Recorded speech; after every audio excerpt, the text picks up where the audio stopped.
नमस्कार, आप देख रहे हैं 4 PM और मैं हूं अभिषेक मिश्रा।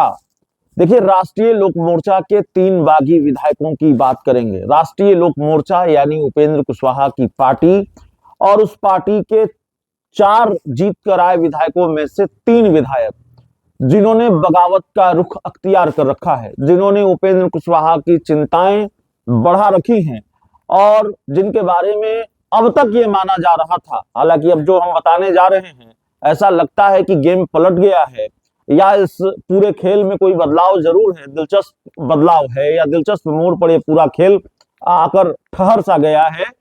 अब तक ये माना जा रहा था कि ये 3 विधायक उपेंद्र कुशवाहा को झटका देंगे, पार्टी पर दावा ठोकेंगे और कम से कम उपेंद्र कुशवाहा के साथ तो नहीं जा रहे हैं।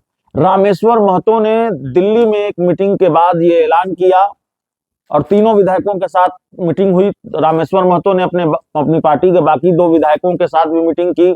आलोक सिंह और माधव आनंद भी दिल्ली की उस तस्वीर में नजर आए और उसके बाद रामेश्वर महतो ने यह कहा कि राजनीति से संन्यास ले लेंगे, उपेंद्र कुशवाहा के पास नहीं लौटेंगे। तो माना गया कि ये स्टैंड पार्टी के बाकी दोनों विधायकों का भी है क्या, और सवाल यह भी कि अगर है तो इसका मतलब यह है कि उपेंद्र कुशवाहा को झटका लगने जा रहा है। हालांकि ये विधायक लगातार कहते रहे हैं कि हम एनडीए में ही रहेंगे, तो बीजेपी में जाएंगे कि जेडीयू में जाएंगे, इस सवाल पर भी चर्चा होती रही है। आखिर अगला कदम क्या होगा और खरमास के बाद खेल होगा, इसकी चर्चा बहुत होती रही है। खरमास के बाद ही कोई फैसला होता है। आमतौर पर राजनीति में बड़े फैसले खरमास के बाद लिए जाते हैं, तो खरमास के बाद क्या खेल होगा, ये बड़ा सवाल था। तो क्या खेल हो गया है ये मान लिया जाए। और ये सब बात इसलिए कर रहे हैं क्योंकि माधव आनंद जो इन 3 बागी विधायकों में से एक विधायक हैं और विधायक दल के नेता भी हैं, उनका एक बड़ा महत्वपूर्ण बयान आया है और जाहिर है चर्चा हम उसी बयान पर करने वाले हैं। उसी बयान की वजह से ये पूरा वीडियो है और उसी बयान पर आधारित एक पूरा वीडियो है। और फिर ये सवाल कि क्या गेम पलट गया है, उपेंद्र कुशवाहा ने क्या कोई खेल कर दिया है, बाजी पलट गई है। जो बाजी कल तक रामेश्वर महतो के हाथ में दिख रही थी, वो बाजी वापस उपेंद्र कुशवाहा के हाथ में लौट आई है और इस खेल में उपेंद्र कुशवाहा का पलड़ा भारी हो गया है।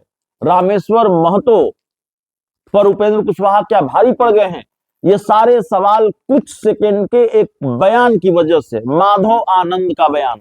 दरअसल माधव आनंद ने अपने विधानसभा क्षेत्र मधुबनी में जो उनका दफ्तर है वहां पर चूड़ा दही भोज का आयोजन किया और उनके चूड़ा दही भोज में जाहिर है कई नेता भी पहुंचे और इस चूड़ा दही भोज में उन्होंने एक चैनल से बातचीत करते हुए जो बयान दिया है, वही बयान इस सवाल की मूल वजह है कि क्या वाकई उपेंद्र कुशवाहा ने इस पूरे खेल को बदल दिया है।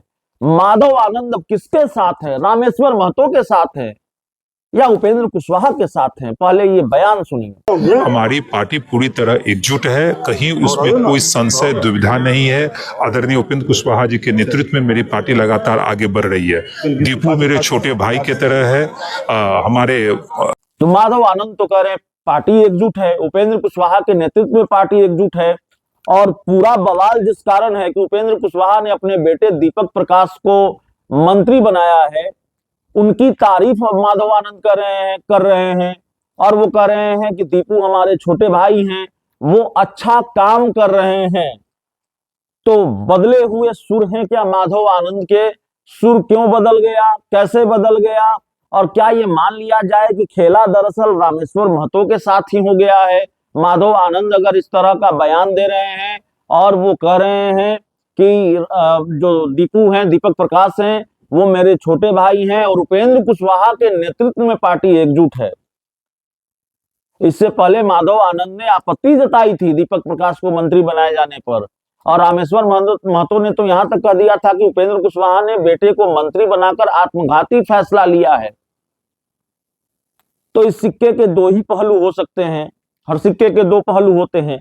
एक तो माधव आनंद अपने पत्ते नहीं खोलना चाहते हैं। माधव आनंद रामेश्वर महतो की तरह या आलोक सिंह भी रामेश्वर महतो की तरह मुखर नहीं है, तो माधव आनंद और आलोक सिंह के बारे में ये समझा जाए क्या कि रामेश्वर महतो की तुलना में माधव आनंद और आलोक सिंह ज्यादा फूंक फूंक कर कदम रख रहे हैं। और इस बयान का क्या ये मतलब है कि दो नाव की सवारी है, रामेश्वर महतो के साथ बागी गुट में भी बागी गुट की नाव पर भी सवार रहना है और दूसरी तरफ उपेंद्र कुशवाहा के साथ आरएलएम की नाव पर भी सवार रहना है। उपेंद्र कुशवाहा को भी नाराज नहीं करना है। सियासी नफा नुकसान बहुत बारीकी से देखा जा रहा है क्या माधव आनंद और आलोक सिंह के द्वारा, या फिर ये मान लिया जाए, क्योंकि माधव आनंद बड़े करीबी माने जाते हैं उपेंद्र कुशवाहा के, और बहुत हैरानी हुई थी लोगों को जब माधव आनंद ने बगावती तेवर अख्तियार किए थे। आपने कई तस्वीरें देखी होंगी जब उपेंद्र कुशवाहा सीट शेयरिंग की डील को लेकर या गठबंधन की महत्वपूर्ण बातचीत को लेकर बीजेपी के बड़े नेताओं से मिलते रहे, यहां तक कि अमित शाह से भी मिलते रहे, देश के गृह मंत्री अमित शाह से मिले। कई बार, एक बार की बात नहीं है, कई बार इस तरह की तस्वीर सामने आई तो माधव आनंद ही उपेंद्र कुशवाहा के साथ हुआ करते थे। तो माधव आनंद और उपेंद्र कुशवाहा के बीच इतनी नजदीकियां हैं तो हैरानी हुई कि भाई माधव आनंद ने भी उपेंद्र कुशवाहा का साथ छोड़ दिया। तो क्या उपेंद्र कुशवाहा ने अपने पुराने दोस्त को मना लिया है, माधव आनंद मान गए हैं, उनको उपेंद्र कुशवाहा ने मना लिया है, या फिर माधव आनंद सियासत की सधी हुई चाल चल रहे हैं, या इस तरह का बयान इसलिए आया कि कहीं खेल पूरा होने से पहले, खेल होने से पहले उपेंद्र कुशवाहा न खेल न कर दे, कोई दूसरा खेल न हो जाए। ये इन बागी विधायकों की रणनीति का हिस्सा है, या वाकई माधव आनंद मान गए हैं जब वो कह रहे हैं कि उपेंद्र कुशवाहा के नेतृत्व में पार्टी एकजुट है। तो देखना होगा, अब तो खरमास खत्म ही हो गया है, कुछ घंटों का इंतजार या कुछ दिनों का इंतजार। खरमास खत्म हो गया तो खेल आज हो जाए, कल हो जाए, परसों हो जाए, और खेल किसके साथ होगा? रामेश्वर महतो जो एक तरह से आरएलएम के बागी विधायकों के अगुआ बने हुए हैं, नेतृत्वकर्ता बने हुए हैं, या फिर खेल उपेंद्र कुशवाहा के साथ होगा, किसके साथ होगा? और क्या ये माना जाए कि अगर माधव आनंद ये कह रहे हैं कि उपेंद्र कुशवाहा के नेतृत्व में पार्टी एकजुट है, तो इन तीन बागी विधायकों की एकता में फूट पड़ गई है, टूट पड़ गई है, या फिर इसको इस चश्मे से देखा जाए कि संभल संभल कर माधव आनंद और आलोक सिंह कदम रख रहे हैं, आलोक सिंह बहुत बयान भी नहीं दे रहे हैं। तो देखना होगा क्या खेल है इसके पीछे, लेकिन बड़ा बयान सामने आया है और जाहिर तौर पर इस बयान ने रामेश्वर महतो की चिंताएं बढ़ाई होंगी, और अगर किसी रणनीति का हिस्सा है तो जाहिर है रामेश्वर महतो को इस प्लान के बारे में जानकारी होगी, तो चिंता नहीं बढ़ेगी, टेंशन नहीं होगी। लेकिन कम से कम इस तरह का बयान उपेंद्र कुशवाहा को राहत देने वाला बयान है। बहुत बहुत